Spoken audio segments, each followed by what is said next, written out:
Right, you lot. Today we're diving headfirst into the world of two-wheeled beasts. But this isn't about which one's got more horsepower than a rocket.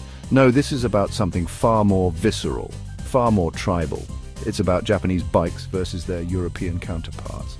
Now I know what you're thinking. Clarkson's going to bang on about this for hours. Well, fear not, you petrol-loving petrol heads, because I've got a strict 9-minute limit on this rant. So buckle up, because we're going on a journey to the heart of what makes these metal steeds tick, and by the end, you'll know whether you're a samurai sword-wielding speed demon or a leather-clad espresso-sipping aficionado. Get ready for a right proper dust-up as we pit these titans of tarmac against each other.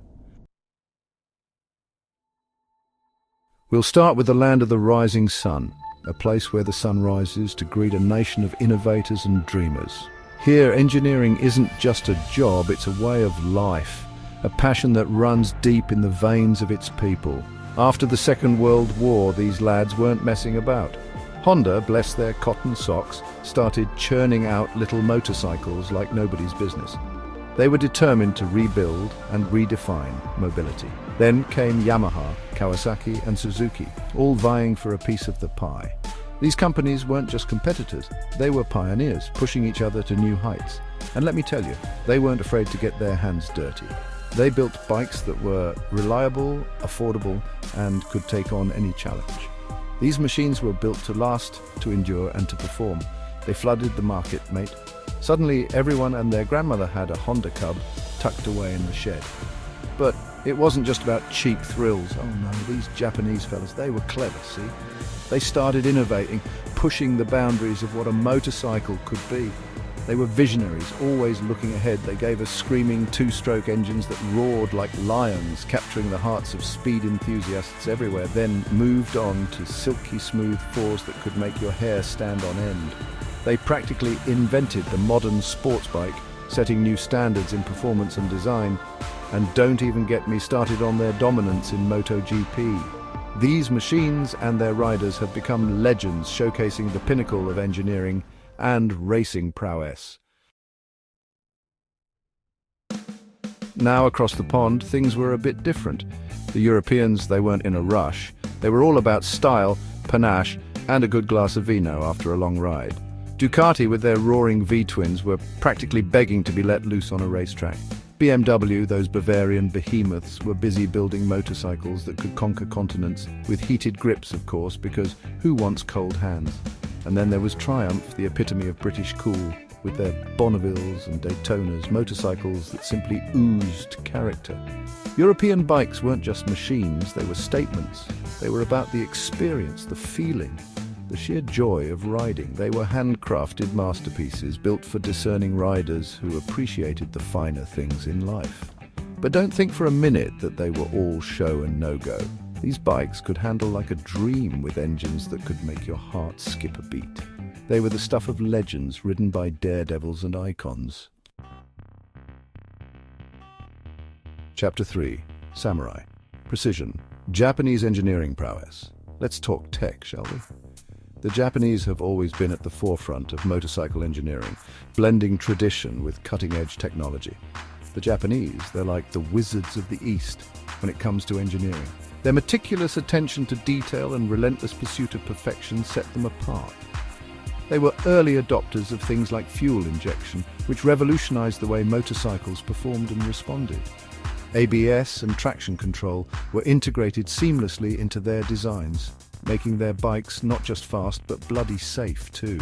Riders could push the limits knowing their bikes had their back. They squeezed every ounce of power out of their engines, fine-tuning them to perfection, creating machines that could outrun the wind. Speed and agility became synonymous with Japanese motorcycles. And when it came to reliability, well, let's just say you could flog a Japanese bike day in and day out and it would just keep coming back for more. Rain, shine or snow, these bikes were built to endure. They were built to last, these bikes, with bulletproof engines and gearboxes that could withstand even the most ham-fisted rider. No matter how rough you were, they held up. They were the workhorses of the motorcycle world, dependable, affordable, and always up for a good time. Whether it was a daily commute or a weekend adventure, they were ready. But it wasn't just about brute force. The artistry in their design was equally impressive. The Japanese, they were masters of refinement, constantly tweaking and improving their designs. Constantly tweaking and improving their designs. They never settled for good enough. They were obsessed with details, ensuring every component was perfect, with making their bikes as good as they could possibly be. This relentless pursuit of excellence is what makes Japanese motorcycles legendary. Chapter 4. European excellence engineering with a touch of flair. Now the Europeans, they had a slightly different approach. They didn't just focus on raw power or speed, they aimed for a harmonious blend of performance and sophistication.